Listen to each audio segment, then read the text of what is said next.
G'day, Dave here, and I'm coming to you from Laurelton Cemetery. You can see that this is a place that reminds us that our lives are short. It tells us very clearly that we're not going to go on forever, that one day we too will be buried or cremated. One day our days will be over. And it's something that I think our world has been reminded of in recent times with the coronavirus and the impact in places all around the globe, with the death tolls in some countries being absolutely horrific.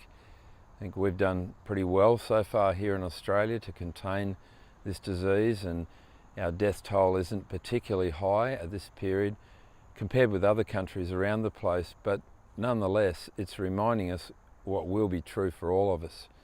Because one day, whether it's coronavirus or cancer or a car accident or something altogether different, one day it will be our death. And this is the future that faces each and every one of us. The book of Ecclesiastes is very candid in talking about death, and it tells us that it's better to actually contemplate death than it is just to have fun in life. Let me read to you from Ecclesiastes chapter 7. A good name is better than fine perfume, and the day of death better than the day of birth. It's better to go to a house of mourning than to go to a house of feasting. For death is the destiny of everyone. The living should take this to heart. Frustration is better than laughter, because a sad face is good for the heart. The heart of the wise is in the house of mourning, but the heart of fools is in the house of pleasure. It's better to heed the rebuke of a wise person than to listen to the song of fools. Like the crackling of thorns under the pot, so is the laughter of fools. This too is meaningless. It's pretty hard to escape in a cemetery the fact that one day our days will be over. And the coronavirus around the world has been reminding us daily, as we've watched death tolls rising in country after country right across our globe. There's never been a time in my life when I've seen so much exposure to death. Ecclesiastes says that we shouldn't miss the opportunity that has come about through being reminded of our mortality. Don't let it pass by unnoticed. We need to remember the fact that that is what is facing every one of us. Hopefully not from coronavirus, but maybe from cancer, maybe from an accident, maybe simply from what they call old age.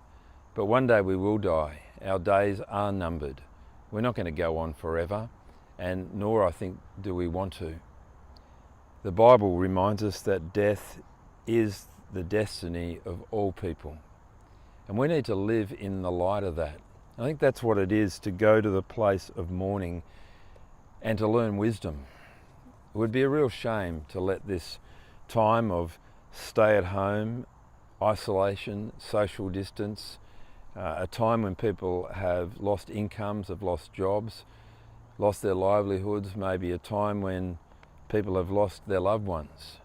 It'd be a real tragedy to let this time pass by without causing some sober reflection on what really matters in our lives. To remember the fact that we're not going to go on forever. The Bible encourages us to realise that it's appointed for people to die once, and after that to face judgment. Hebrews chapter 9 verse 27.